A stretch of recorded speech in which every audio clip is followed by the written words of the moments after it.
Muy buenas noches, amigas y amigos, seguidores de Radio Occidente Costa Rica y de su programa Hablemos de Salud. Les habla de Navarrete. Hoy tenemos un tema relacionado con la Cruz Roja y primeros auxilios.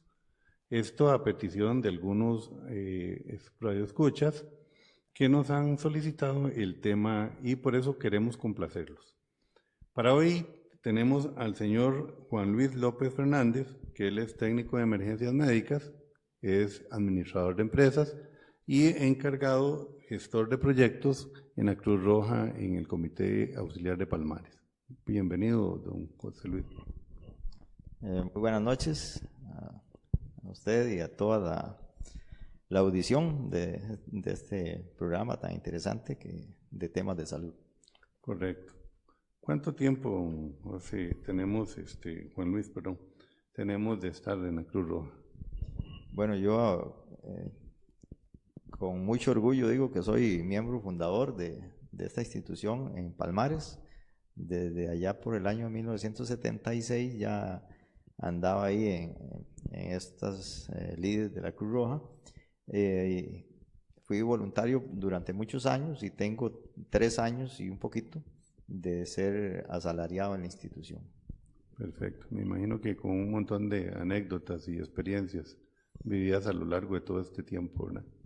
Sí, he tenido la oportunidad de ver la evolución del inicio de la Cruz Roja, donde era una cosa sumamente básica, que ahora la mayoría de gente sabe un poquito más de lo que nosotros sabíamos en ese momento, y hasta ver en este momento donde los pacientes se manejan con un soporte avanzado, donde prácticamente tienen una sala de shock en una ambulancia de la Cruz Roja.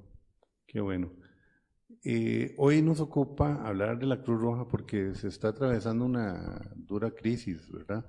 Y en Radio Occidente Costa Rica queremos cooperar con la Cruz Roja en el sentido de que podamos hacer conciencia de las necesidades de un servicio tan importante como es la Cruz Roja.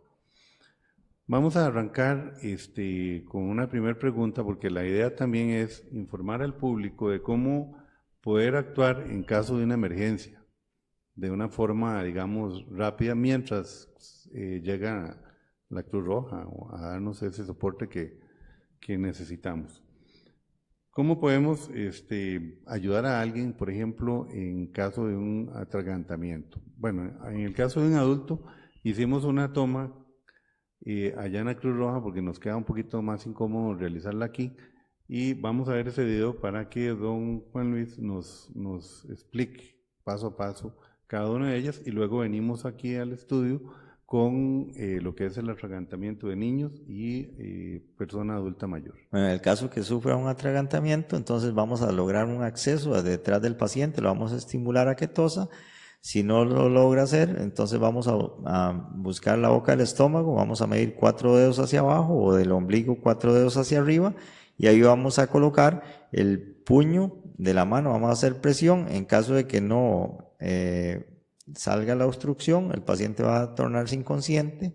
Vamos a buscar pulso durante 10 segundos y si durante esos 10 segundos no logramos pulso, vamos a pedir que se pida ayuda, vamos a involucrar a una persona directamente diciéndole que pida ayuda y nosotros, si conocemos la técnica de RCP, vamos a iniciar con maniobras de RCP. Este video donde nos explican cómo atender a una persona en caso de un atragantamiento, principalmente en adulto, vamos a hacer la atención al caso de un niño. Podemos alcanzar a Michael ahí que tenemos a la mano. Tenemos si querés te sostengo el micrófono. A este bebé. Los bebés reciben una atención diferente. Los neonatos menores de 1 año los vamos a tratar de una forma diferente que los adultos, como ya lo vimos.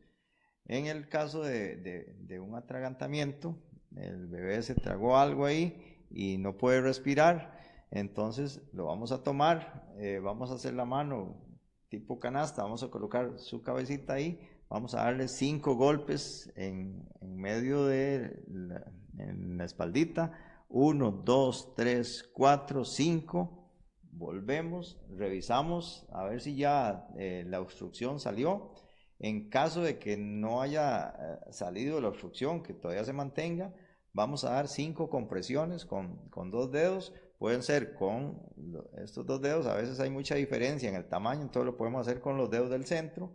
1, 2, 3, 4, 5 compresiones buscando la línea intermamaria ahí, la línea de las tetillas. 5 compresiones, volvemos otra vez a la espalda, 1, 2, 3, 4, 5. Otra vez realizamos la inspección de la boca, a ver si ya no tenemos la obstrucción. Y si todavía se mantiene, volvemos a hacer otras 5. ¿Hasta cuándo? Hasta que ya la obstrucción salga o hasta que el niño llore. Generalmente cuando lo tenemos boca abajo y damos los golpecitos, a veces ya la obstrucción sale y el bebé inmediatamente empieza a llorar. Una vez que eso pasa, bueno, ya darle los cuidados ahí, igual llevarle a un centro médico para que lo terminen de examinar. En caso de que esa obstrucción no se pueda liberar y entonces el niño va a quedar inconsciente, vamos a tomar el pulso durante 10 segundos en el bracito. Ahí vamos a hacer una presión y contamos 1001, 1002, 1003, 1004, 1005, 1006, 1007, 1008, 1009, 1010. Si en esos 10 segundos no obtuvimos pulso, le decimos a alguien que llame al 911 y explique la situación que tenemos para que nos envíen ayuda. En este momento hay que involucrar a la persona que va a llamar al 911, decirle: usted llame al 911, dígale que tengo un bebé, si sabemos la edad, es lo más recomendable darle edad, y decir la situación que pasó, que tenemos una obstrucción de la vía aérea y que el bebé está inconsciente. Eso básicamente sería el proceder. A veces tenemos también, en el caso de adultos mayores, que son también muy frágiles y, por ejemplo, a la hora de realizarle la maniobra, ¿se hace con la misma fuerza o...?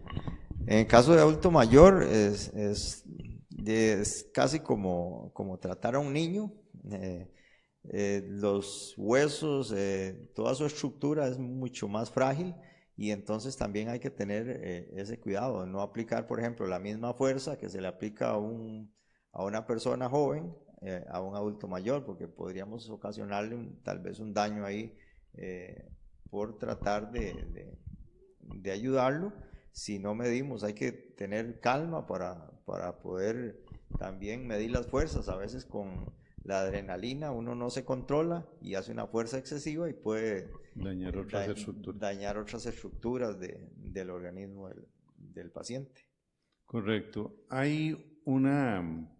¿Cuál seña nos puede indicar que, ¿verdad?, una persona se está atragantando? Porque puede ser un atragantamiento no total y vamos a actuar tal vez como si fuera total y por ende pues aplicando mayor fuerza en algo que no amerita mayor fuerza, o que perfectamente con palmetear la espalda podría bien responder el paciente. Correcto. En el caso de un OASE que llamamos parcial, donde la persona puede toser o puede hablar, aunque esté muy angustiada y en un estado de desesperación, de susto, pero si la persona puede toser, aunque sea un poco, eso es señal de que no hay una obstrucción total. En el caso de que ya no pueda toser, ni pueda hacer ningún gesto, ahí, no pueda hablar, no pueda toser, y se agarra el cuello, eso significa que hay una obstrucción total. Entonces ahí sí tenemos que aplicar pues la maniobra, digamos, total. Si es un OASE parcial, donde no hay una obstrucción total, pues tal vez con una fuerza ahí moderada puede liberarse esa... Hay un cambio en la coloración de la persona, ¿no? Es correcto, cuando ya la persona se pone cianótica, que es el término médico, como lo conocemos, se pone morado, ya sea un adulto o un niño, que se le ponen los labios morados, la coloración de la piel cambia. Eso significa que no está llegando oxígeno a sus tejidos y entonces coge esa coloración que es como azulado o algo así. Entonces, eso es una señal de que estamos ante una obstrucción total. Generalmente uno cuando una persona se obstruye tiende mucho a meterle los dedos, a tratar de sacarle lo que tiene en la boca. ¿Es correcto eso? Definitivamente no, eso es uno de los errores más graves que se cometen. Al no conocer la técnica de liberación de una obstrucción, en la desesperación la gente lo que trata es de meter el dedo en la boca y sacar eso que está por ahí. El dedo no hay forma, no tiene ningún gancho, alguna cosa que pueda extraer esa obstrucción, y entonces lo que hace es empujarla, y si estaba una obstrucción parcial la va a convertir en una obstrucción total, o incluso puede ser una obstrucción total y que lo que hace es empujar eso que hay y pegarlo más aún en la vía respiratoria.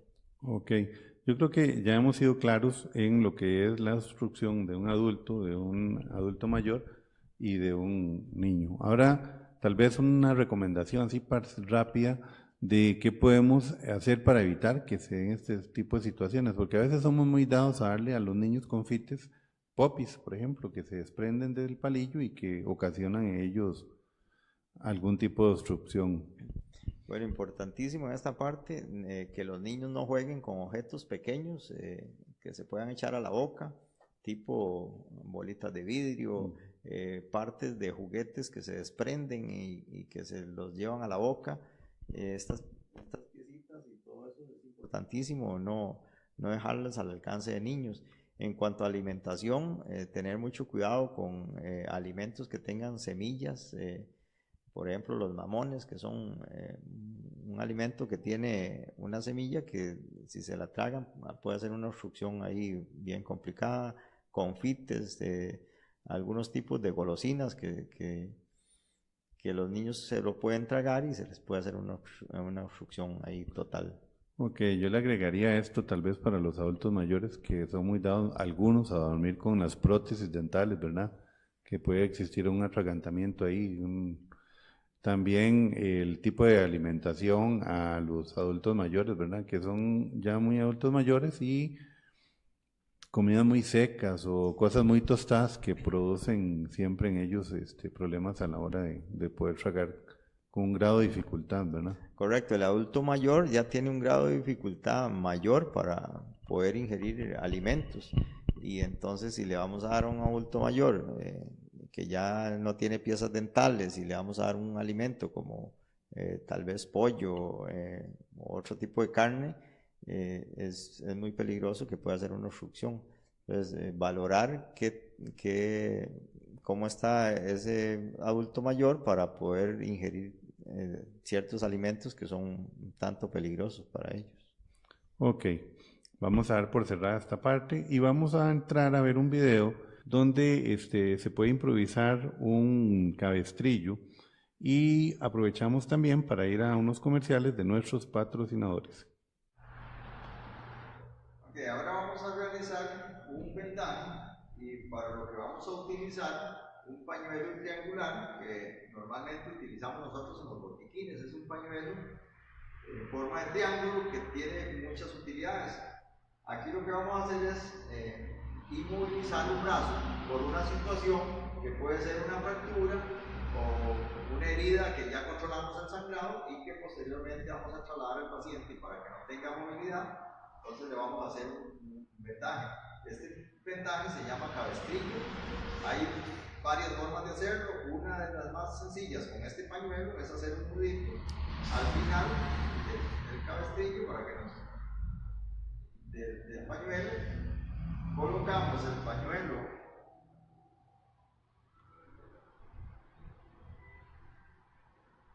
de tal forma que el brazo quede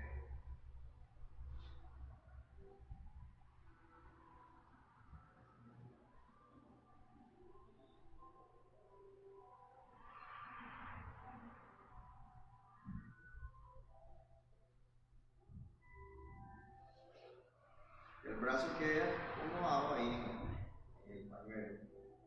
Se hace un nudito en el cuello y trasladamos al paciente pues más cómodo a un centro médico.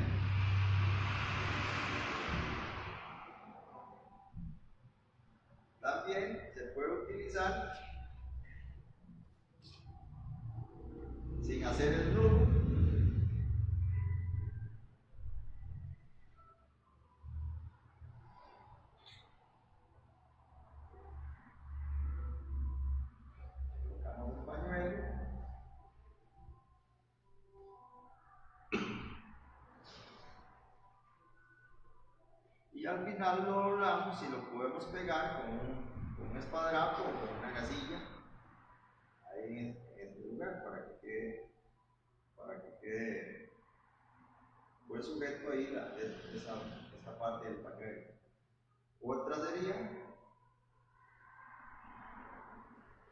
hacer un nudo de corbata o una corbata.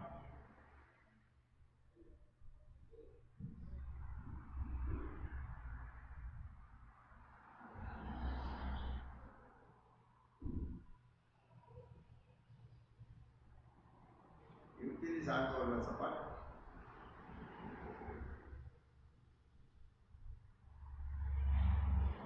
Serían como las tres formas ahí de hacerlo.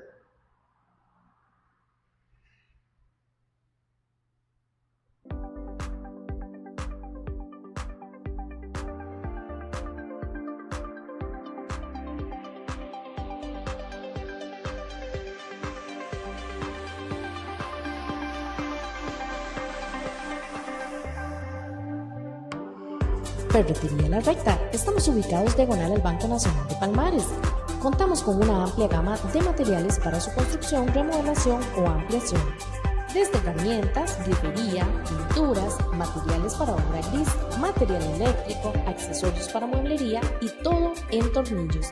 Tenemos el mejor equipo de trabajo que le dará asesoría en sus compras. Traiga su cotización y le mejoramos el precio. Por estas razones, somos su mejor opción. Ahora le brindamos servicio de transporte para zona occidente. Visítenos de lunes a viernes de 7 a 6 jornada continua, sábados de 7 a 12 mediodía. Contáctenos al número telefónico 2452-2964.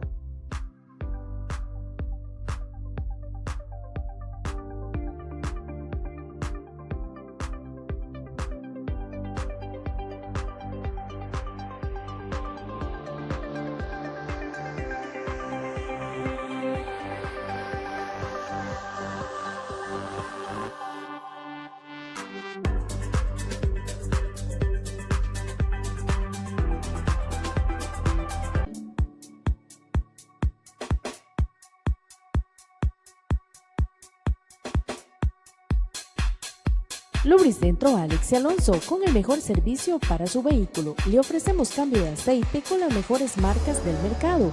Contamos con gran variedad de productos para su vehículo, el lavado y mantenimiento, gran variedad de filtros, venta de baterías y mucho más. Nuestros horarios son de lunes a sábado de 7 de la mañana a 7 de la noche, domingo de 7 de la mañana a 3 de la tarde, jornada continua.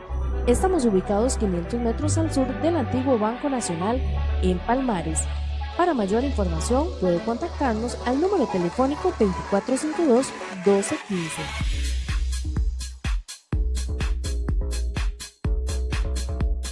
Bueno, y después de esta pausa retornamos con Juan Luis López, técnico de emergencias médicas, en la que vamos a seguir hablando sobre emergencias que se nos presentan a veces y necesitamos estar preparados. Ya vimos un video anterior donde hablamos de cómo hacer un cabestrillo. ¿En qué tipo de situaciones podemos usar un cabestrillo? Bueno, un cabestrillo se puede utilizar posterior a inmovilización de una fractura para mantener ese brazo ahí, que no haya mucho movimiento. Y evitar el dolor. Evitar ahí, una vez que evitamos el movimiento, pues vamos a evitar el dolor. En caso de, puede ser una herida, controlamos el sangrado, hacemos un vendaje y posteriormente también para mantener ese brazo ahí que no se mueva, colocamos un cabestrillo. Correcto.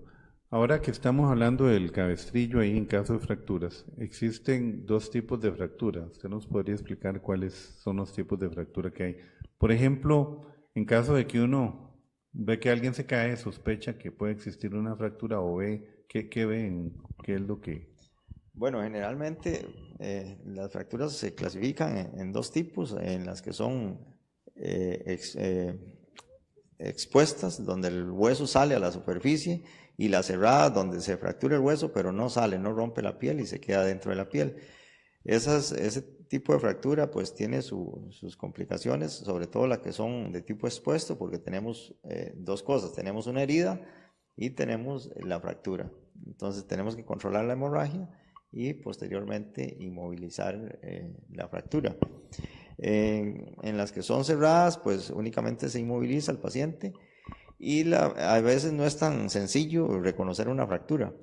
¿Qué podemos ver si tenemos o no una fractura? Bueno, vamos a tener imposibilidad de mover la extremidad, va a tener dolor, que generalmente cuando uno recibe un golpe al inicio es un dolor muy fuerte y posteriormente se alivia. En el caso de las fracturas sucede lo contrario, usted recibe un golpe, va a ser un dolor ahí tal vez leve a moderado y conforme pasa el tiempo va aumentando el dolor.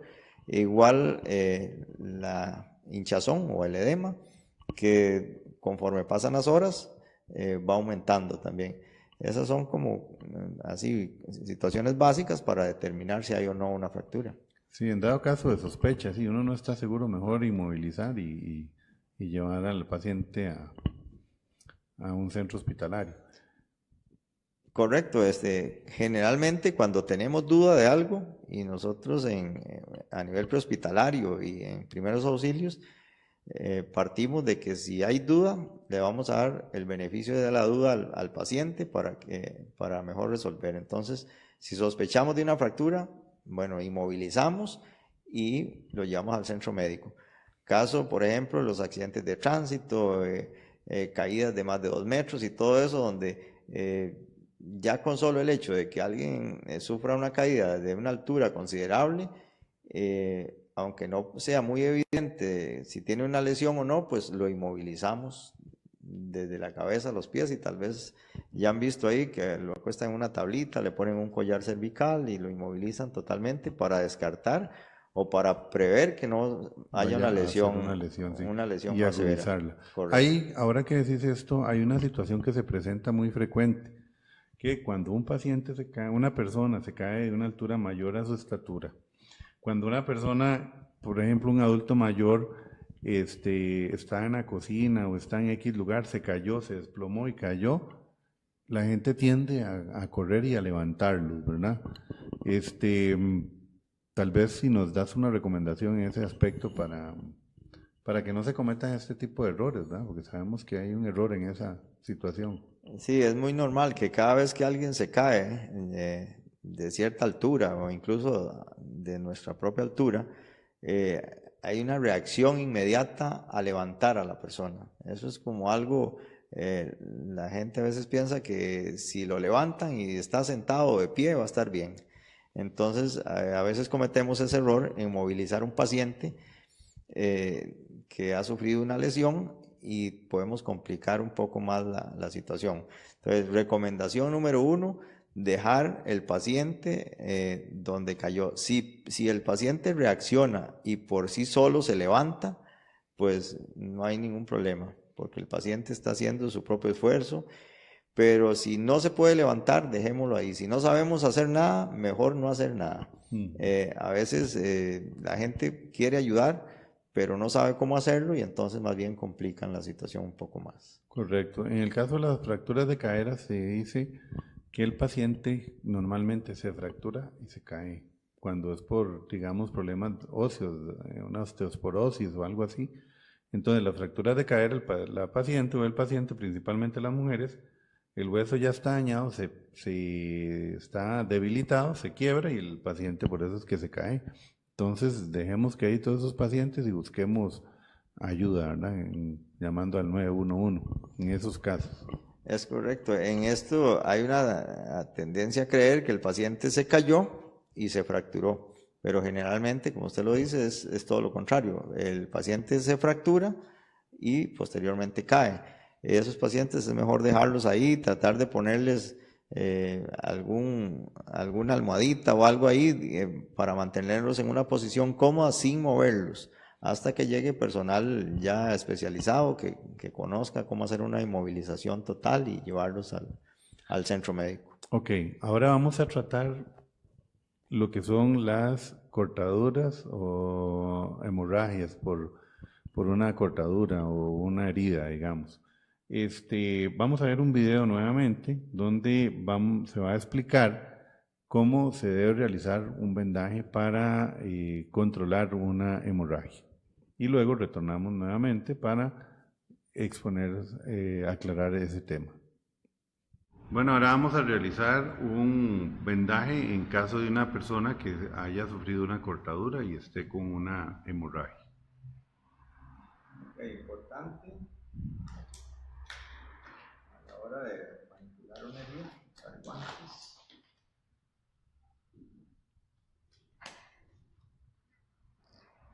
Si no tengo ningún material a la mano, gasa o algo, y tengo la herida sangrando, pues puedo iniciar haciendo una presión directa con solo mi mano, mientras ya consigo el material para controlar el sangrado. El material va a ser apósitos que colocamos sobre la herida y hacemos presión. Si vemos que ese material se moja de sangre, otra vez colocamos más y ahí podemos colocar una serie de apósitos. Si ya no nos permite hacer una presión adecuada por la cantidad que tenemos, entonces podemos quitar un poco, siempre y cuando no quitemos los primeros que se colocaron. Y una vez que ya tenemos el sangrado controlado, pues esos apósitos los podemos sujetar con un vendaje, una gasa en rollo, lo sujetamos para posteriormente ir a un centro médico para que ya le den los cuidados definitivos. Porque los primeros auxilios son cuidados temporales que se dan al paciente, no son los cuidados definitivos. Hay que tener presente siempre esto, que los primeros auxilios no es el tratamiento definitivo, sino que es un auxilio inmediato y temporal que se da al paciente. Ya una vez que tenemos el vendaje ahí, podemos llevar al paciente con más tranquilidad a un centro médico. Ok, ahora ya vimos el video donde Juan Luis nos explica brevemente cómo detener una hemorragia, ¿verdad? A veces, Juan Luis, no se cuenta con un apósito, ¿verdad? A veces tenemos que improvisar. Podemos improvisar partiendo una sábana ahí para poder hacer un vendaje o tapar una herida. Claro que sí. Si no tenemos los materiales adecuados para contener una hemorragia, pues podemos improvisar. Lo que tenemos que buscar es un material tipo pañuelo, que es lo más común, que esté limpio, tratar de que esté lo más limpio posible y colocarlo en la herida y tratar de hacer presión ahí para que se detenga el sangrado. Okay. Hablaban también la vez pasada de que es conveniente, digamos, en caso de una cortadura o algo, mientras se consigue un apósito, se parte una sábana, levantar la extremidad para evitar el sangrado. ¿Es correcto eso? Bueno, según los estudiosos, eso no ha sido últimamente, los últimos estudios dicen que no es tan efectivo. Sin embargo, por evidencia, mucha gente dice que sí es efectivo. En realidad lo podemos hacer, levantar el brazo o levantar la extremidad. Malo no le va a hacer. Malo no le va a hacer, exactamente. Si hay gente que dice que funciona, perfecto. No le va a hacer ningún daño al paciente, excepto que tenga una fractura, que tenga las dos cosas, que tenga herida y fractura. Entonces, si vamos a levantar una extremidad ahí, es posible que sí podamos causar algún daño al paciente, pero si es una herida por un objeto filoso, pues no hay ningún problema en levantar la extremidad. Correcto. Hay una situación también, porque cuando es una cortadura tal vez algo que se pueda controlar, pero cuando hay una amputación importante, donde usted ve la pulsación de la sangre, donde va saliendo mucha sangre y todo, acaba de pasar, el uso del torniquete. Bueno, el torniquete es algo, hace muchos años era muy usado, posteriormente se satanizó, que no se podía usar para nada, y ahora últimamente ha cobrado vigencia a través del torniquete. El torniquete bien usado es una herramienta importantísima. Los cuidados que hay que tener es que el torniquete se debe usar en heridas sumamente grandes. la mayoría de las veces en amputaciones totales o parciales, donde una mano o una pierna prácticamente está cortada en su totalidad y no hay otra forma de parar el sangrado. El torniquete se pone, no debe ser nada que como un alambre o algo que sea menos de un ancho de 2 pulgadas y se soca en el lugar. Cuando la hemorragia para, ahí se sujeta para que no se vaya a aflojar y eso se deja ahí hasta el hospital. En el hospital se pone en el lugar de la escena y se quita en el hospital. Ok, tal vez hay una sugerencia, porque uno puede hacer un pañuelo tipo el que vimos en el video, de una pañoleta, y lo cortemos con algún objeto, ¿verdad? Como haciéndole palanca hasta que el sangrado pare, en caso de una amputación ya, para salvarle la vida a la persona y en ese caso yo pienso que ya no afectaría porque hay una amputación, ¿verdad? Tal vez estar seguros de hacer eso en ese momento. Ahora vamos a hablar un poquito tal vez sobre quemaduras, que es muy importante también. Aquí se cometen mucho tipo de errores por parte de las personas cuando una persona se quema. Tal vez si nos puedes hablar un poquito de las quemaduras, la atención de las emergencias por quemaduras. Bueno, las quemaduras es una situación bastante dolorosa y el error más común que se comete cuando se da este tipo de lesiones es la cantidad de cosas que la gente se echa para aliviar la quemadura. Entonces, ¿qué tenemos que hacer? Bueno, primero alejar la fuente de calor, porque la quemadura es como cuando uno echa un huevo a la cocina, a la sartén. El huevo durante un tiempo, mientras tenga calor, se va cocinando y no se cocina todo de un inicio, sino que va poco a poco, mientras haya fuente de calor. Así funcionan las quemaduras. Mientras esté la fuente de calor, la quemadura va a continuar. Entonces, primero, alejar la fuente de calor que está produciendo la quemadura, o si fue, por ejemplo, agua caliente, retirar las ropas, todo lo que tenga calor ahí acumulado, y posteriormente enfriar con agua a temperatura ambiente, el agua de tubo, y enfriar únicamente agua, no poner ningún tipo de crema, ninguna sustancia que no sea agua, y trasladar a un centro médico. Si son quemaduras pues muy pequeñas, como que se quemó un dedito o algo así, pues sí se puede poner alguna, por ejemplo, sábila, que es algo natural y que es muy bueno, pero en quemaduras muy pequeñas. Ya cuando son quemaduras grandes, debe visitar el centro médico. Correcto, y las quemaduras tienen una clasificación, ¿verdad? Más o menos así rápidamente como para...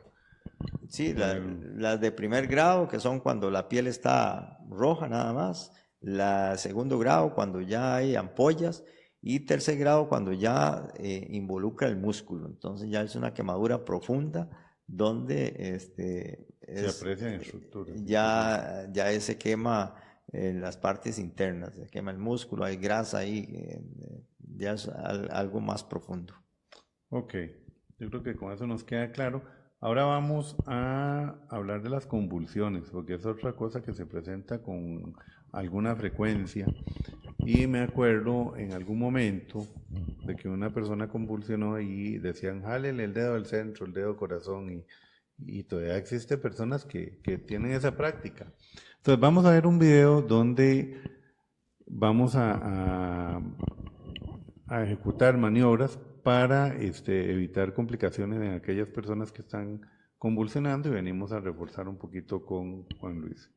En el caso de una convulsión, lo que vamos a hacer es, vamos a cuidar al paciente que no sufra golpes. En caso de vómito, lo vamos a voltear de medio lado para que no se broncoaspire, para que no se vaya ese vómito a los pulmones, y lo vamos a mantener en esa posición.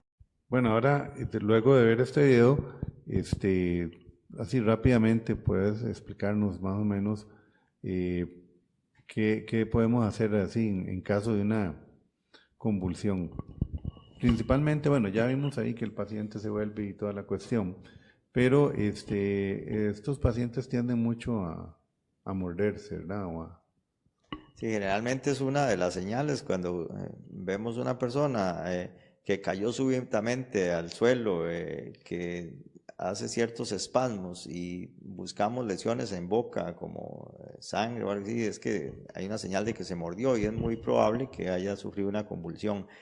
Básicamente no meter nada en la boca, como hay gente que mete, yo he visto pacientes que les han metido un tenedor para, dicen que desarrollarle la lengua, que eso no, en realidad no funciona. No, más bien lo puede lesionar. Sí, y hemos visto lesiones en la boca por ese tipo de cosas. La gente se aboca a tratar de abrirle la boca y en realidad no tiene mayor sentido. El paciente cuando está convulsionando no respira por la mecánica de la respiración, en ese momento no se respira.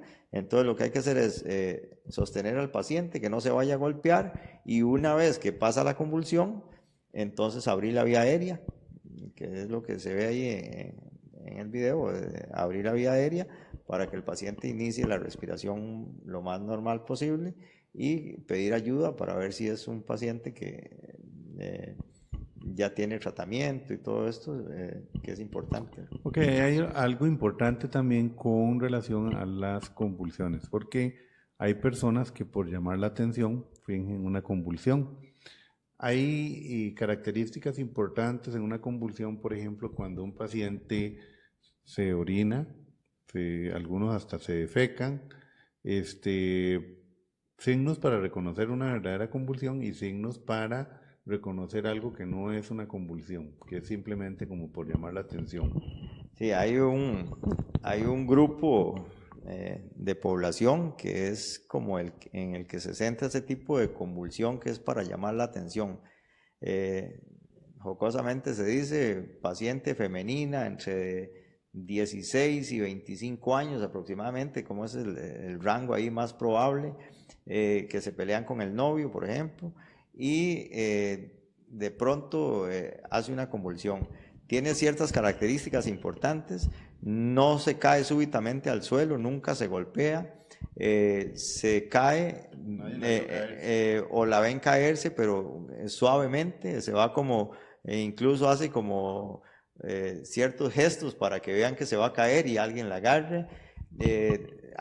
Cuando cae, cierra los ojos, pero hay como un parpadeo, con los ojos cerrados, pero un parpadeo, eso se llama síndrome de Charcot, que entonces nosotros vemos eso, a ver si está haciendo ese parpadeo. Nunca se golpean, generalmente no tienen ninguna enfermedad asociada. Básicamente es eso.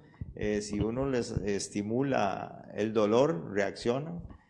Incluso jocosamente alguien sacaba una aguja, un médico por ahí sacaba una aguja bastante grande y decía, si está mal, vamos a tener que meter esta aguja en el ojo, y entonces como automáticamente la persona volvía. ¿Sí? Entonces, sí, hay otra forma, que es levantando la mano y dejándola caer, y la persona siempre para la mano antes de que se le golpee. Correcto, estos tipos de pacientes nunca se golpean. Contrario a la persona epiléptica, el epiléptico cuando se cae siempre tiene lesiones, incluso uno lo puede ver ahí, lesiones, heridas abiertas, se muerde en la lengua, hay sangrado, y este paciente que no es convulsión, pues nunca tiene ningún tipo de lesión de ese tipo. Ok, te hacía esa pregunta porque normalmente hay quienes hacen eso por llamar la atención. Bueno, después de una pausa retornamos, vamos a unos mensajes de nuestros patrocinadores.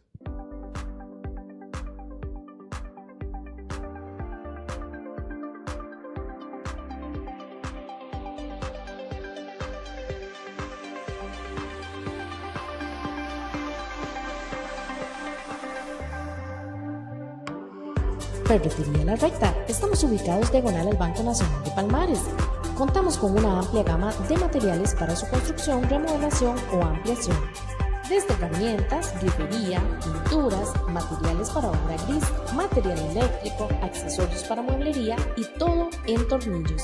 Tenemos el mejor equipo de trabajo que le da asesoría en sus compras. Traiga su cotización y le mejoramos el precio. Por estas razones, somos su mejor opción. Ahora le brindamos servicio de transporte para zona occidente. Visítenos de lunes a viernes de 7 a 6 jornada continua, sábados de 7 a 12 mediodía.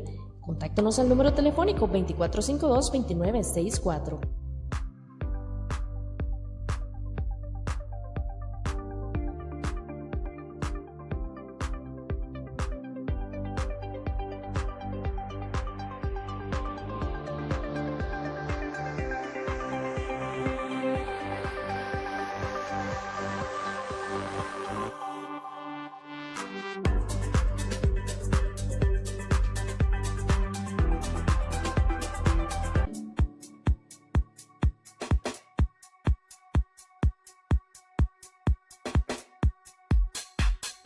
Lubricentro Alex y Alonso, con el mejor servicio para su vehículo. Le ofrecemos cambio de aceite con las mejores marcas del mercado. Contamos con gran variedad de productos para su vehículo, el lavado y mantenimiento, gran variedad de filtros, venta de baterías y mucho más. Nuestros horarios son de lunes a sábado de 7 de la mañana a 7 de la noche, domingo de 7 de la mañana a 3 de la tarde, jornada continua. Estamos ubicados 500 metros al sur del antiguo Banco Nacional en Palmares. Para mayor información puede contactarnos al número telefónico 2452-1215.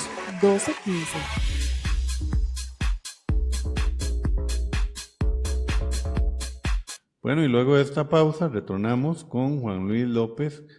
Él es técnico de emergencias médicas y gestor de proyectos. Y hablando gestor de proyectos, entraríamos a hablar del proyecto de programa de familias contribuyentes. ¿Qué nos puede decir Juan Luis de este tema? Bueno, esto es un programa que hemos desarrollado ya durante varios años. En este momento tenemos 565 contribuyentes. Es una suma importante que nos aportan. Nosotros pasamos a cada casa a recoger esas contribuciones.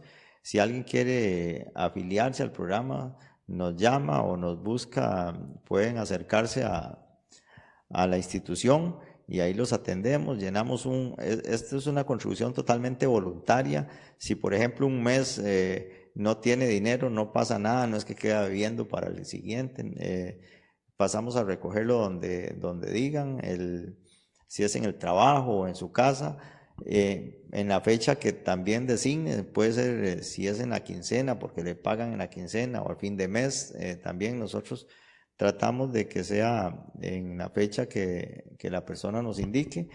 Y estos dineros pues son devueltos en su totalidad en servicio a la comunidad. Correcto. Dígame una cosa, la cuota más o menos así en promedio voluntaria, porque me imagino que también una cuota muy baja a veces, digamos, hay que pagarle a alguien para que vaya a recoger la cuota y todo eso, ¿verdad? Entonces, en promedio, yo sé que es voluntario, pero... Sí, bueno, nosotros, los que menos dan 1,000 colones, no tenemos nadie que nos dé menos de esa suma, y tenemos otros ahí con unas sumas un poco más significativas. Sin embargo, todas las contribuciones son importantes. Correcto. Todo aporte pues llega a ayudar a eso. Sí, bueno, es una forma ahí, cada quien que ayude con lo que pueda. Sí te decía de la cuota, porque si usted se va a dar 100 colones, en realidad el aporte ya sería demasiado poco, pero 1,000 colones ya, 100 que den 1,000 colones ya son 100,000 colones. Pero también instamos no solo a las personas a que nos contribuyan a la Cruz Roja con este aporte, sino también a la empresa privada, ¿verdad? A estimularla para que se apunten a esta ayuda con la Cruz Roja. En cuanto a la empresa privada, bueno, tenemos una alianza ahí con varias empresas palmareñas donde ellos nos dan una ayuda económica mensual y nosotros le damos capacitaciones. Ellos tienen normalmente una brigada de primeros auxilios en la empresa y nosotros les capacitamos a la gente, les damos charlas de primeros auxilios durante todo el año y entonces de esa forma pues los dos nos favorecemos. Tenemos una empresa que tiene un modelo para mí muy interesante, que es que los empleados aportan, todos los empleados aportan mediante una asociación que tienen y la empresa aporta el doble. Correcto. Si los empleados aportan 50,000 colones, entonces la empresa aporta 50,000 colones. Entonces es el mayor socio ahí que tenemos, el mayor contribuyente. Pues qué bueno que se trajo a colación esta parte, porque es importante, ojalá que las demás empresas copien este modelo que beneficia a la Cruz Roja. Hablando de este tema también, pues la Cruz Roja atraviesa una crisis importante y ha tenido la necesidad para sobrevivir de cerrar las puertas. Y mucha gente ha manifestado esa inconformidad, ¿verdad? De que antes podían llegar a la Cruz Roja, tomarse la presión o solicitar alguna ayuda pequeña ahí en el sentido de que se siente mal o que se cortó o que qué sé yo. ¿Qué nos puedes decir de esto? Bueno, hace 3 años veníamos con un presupuesto que se vio disminuido a raíz de una ley de la República que teníamos que nos daba un 15% sobre las multas de tránsito, y eso por una razón ahí que las multas, una nueva ley que hizo que las multas subieran muchísimo, entonces nos bajaron a un 5%. Resulta que después la ley se derogó, quedó con unas multas como estaban y nosotros quedamos con un 5% de esos ingresos. Entonces eso disminuyó nuestro ingreso total. A raíz de eso debimos quitar 2 personas de la planilla que teníamos para poder seguir operando. En ese momento se quitó el paramédico, que era una pieza fundamental, y la persona que trabajaba en la oficina atendiendo la radio, el teléfono y eso, y a partir de ahí seguimos operando con un conductor, que es el que recibe las llamadas por radio, y una vez que el conductor sale, pues tiene que cerrar la sede, y entonces ya cuando alguien pasa por ahí ve que está cerrado. Correcto. Tal vez sería bueno aclarar que esto está sucediendo en la sede de Palmares, ¿verdad? Porque no sé en las demás sedes si está ocurriendo, pero hubo que recurrir a eso por una suma necesidad. Aparte de esto, ¿la municipalidad les da algún tipo de aporte o han recurrido a la municipalidad para que les ayude en este sentido? Bueno, sí hemos acudido a la municipalidad en múltiples ocasiones. La municipalidad actual, desde que nosotros llegamos a tocar las puertas, pues nos recibieron de muy buena forma, y a partir de este año, del 2018, se nos va a dar un dinero para contratar 2 paramédicos.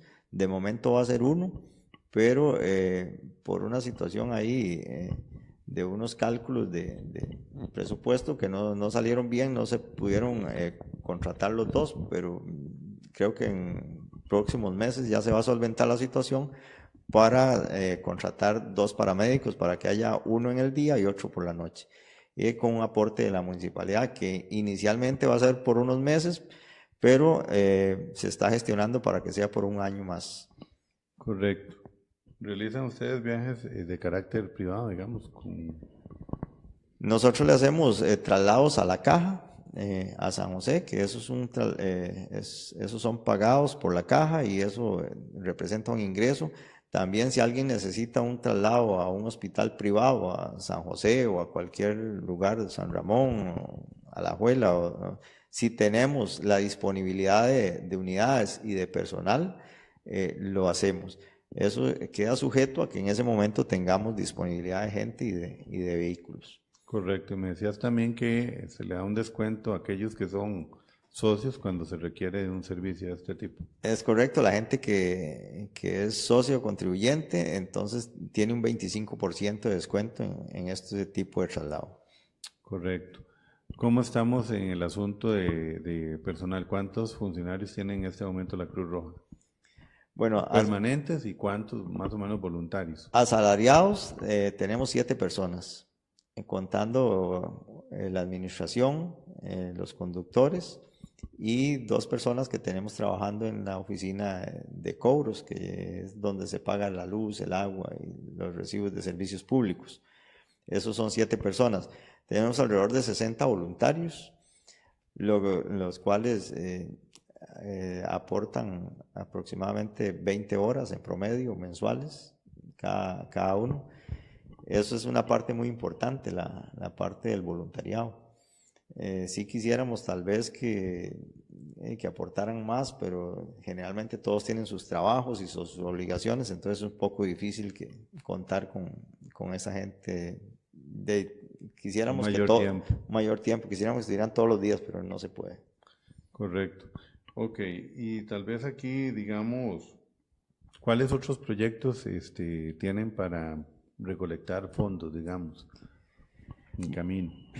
Bueno, generalmente durante el año hacemos actividades, tenemos un bingo que siempre lo hacemos a mediados de marzo, la feria del mueblero que nos da la parte del parqueo para que la trabajemos y entonces eso nos genera un ingreso. Y durante el año la asociación cívica siempre nos apoya prestándonos las instalaciones para algún tipo de evento. El año pasado hicimos una exhibición de vehículos modificados y pensamos hacerla durante el 2018, la segunda vez, ya capitalizando toda la experiencia que tuvimos el año pasado. Correcto. Usted como gestor de proyectos, que me parece que también, como tiene la parte de administrador de empresas, esa parte le ayuda mucho. Entonces, si hubiese alguna persona, tal vez que nos está viendo al público, que tenga alguna idea ahí, genial, o algo que pueda ayudar a generar ingresos, sería bueno que se comunique con usted para despertar, digamos, poner en práctica algo. Claro. Porque de repente hay alguien que tiene una buena idea ahí. Sí, hay mucha gente. De hecho, a veces a uno en la calle le comentan ideas. Mira, ¿por qué no haces tal o cual cosa? Y eso es importante porque a veces no podemos, por alguna razón legal, no podemos hacerla, pero eso nos da pie a generar otra idea que sí nos funciona. Por otra parte, ahora estamos manejando un proyecto con el Club de Leones de Palmares, que es la compra de un monitor cardíaco que cuesta alrededor de 12 millones de colones. Es una inversión sumamente alta para nosotros y yo creo que para cualquiera. Y esperamos, según nos hemos conversado ahí con la gente del Club de Leones, que a mediados de junio, julio, es muy probable que contemos con ese equipo que es sumamente importante. Ya el que tenemos ya está obsoleto, ya le hemos hecho varias reparaciones y ya no da más. Ok, tal vez sí sería bueno, ¿verdad? Estimular a que la gente participe, que vaya a la feria del modelero, que vaya al parqueo y que guarde el carrito ahí. Además de que va a estar seguro, pues va a contribuir con la Cruz Roja. Y tal vez ya para ir finalizando, sí sería importante que nos hablemos aquí sobre el abuso excesivo de los servicios de la Cruz Roja, porque sabemos que hay un abuso de que hay personas que llaman la Cruz Roja por cualquier cosa. Sí, tal vez la gente no ha entendido que el servicio que nosotros damos es un servicio de emergencias, y el servicio de emergencias es para aquellas personas en las cuales está en peligro su vida. Y entonces una señora me decía un día, entonces quiere decir que uno para llamar a la Cruz Roja tiene que estarse muriendo. Y entonces yo le decía, bueno, lamentablemente así es. Hay que tener cuando una situación de emergencia es cuando la vida de la persona está en peligro. A veces la gente se molesta porque no lo quieren. En realidad nosotros nunca nos negamos a un traslado. Siempre que llegamos, llevamos al paciente. Pero incluso a veces los médicos son los que les dicen, pero usted llamó a la Cruz Roja por esto, porque usted tiene temperatura de hace 3 días, o porque tiene un malestar en la garganta de hace 2 días. Esas cosas no son emergencias. ¿Qué son emergencias? Un paro cardíaco, una hipoglicemia, una situación de una herida que no para de sangrar, un traumatismo, que se cayó de un techo, cosas de ese tipo que realmente son importantes, un estatus convulsivo, una persona convulsionando y que no para, cosas así. Pero la gente llama, incluso son muy desconsiderados. La clínica cierra el viernes a las 2 de la tarde en Palmares y abre hasta el lunes a las 7 de la mañana. Y hay gente que está esperando que sean las 3 de la tarde para llamar a la Cruz Roja para que lo lleven a San Ramón, porque no les gusta que los vean en la clínica, porque dicen que en el hospital de San Ramón las medicinas son mejores o la atención es mejor o cosas de ese tipo. Y sin embargo la atención va a ser la misma. Si necesita que le den acetaminofén, igual se la van a dar en la clínica de Palmares o en el hospital de San Ramón. Correcto. Ahí también en lo que hemos hablado anteriormente, me decías que a veces vas con un traslado para el hospital de San Ramón que no amerita ser trasladado y te están llamando porque hay un paro cardiorrespiratorio. Y con la crisis que en este momento está atravesando la Cruz Roja en el sentido de que solo cuenta con un funcionario para la noche, entonces ahí estamos atentando, si se llama o no la Cruz Roja para algo leve, estamos atentando con la vida de otra persona que realmente merece ser atendida. Sí, es muy triste porque muchas veces estamos atendiendo un caso. Desgraciadamente, cuando uno aborda a un paciente, cuando uno está atendiendo a un paciente, ya no puede dejar de atenderlo, a ver si sea un dolor de uña, como decimos nosotros, o un ataque caspa, y ya tenemos que darle todo el seguimiento hasta entregarlo a un centro médico. Y si en ese momento nos llaman por una emergencia real, no podemos dejar a ese paciente, tenemos que ver qué hacemos, si lo llevamos al hospital y después de dejarlo en el hospital regresar a atender la emergencia. Es sumamente complicado porque desgraciadamente si nosotros dejamos un paciente ahí que tal vez no ameritaba, pero ya tendríamos ahí una responsabilidad legal de que nos pueden acusar por abandono de paciente, cosas de ese tipo, porque lo dejamos ahí, aunque sea algo leve, pero desgraciadamente en este momento vivimos situaciones de ese tipo. Correcto. Hay una cuestión, bueno, antes de que se me olvide, tal vez que demos el número de teléfono del programa de familiares contribuyentes.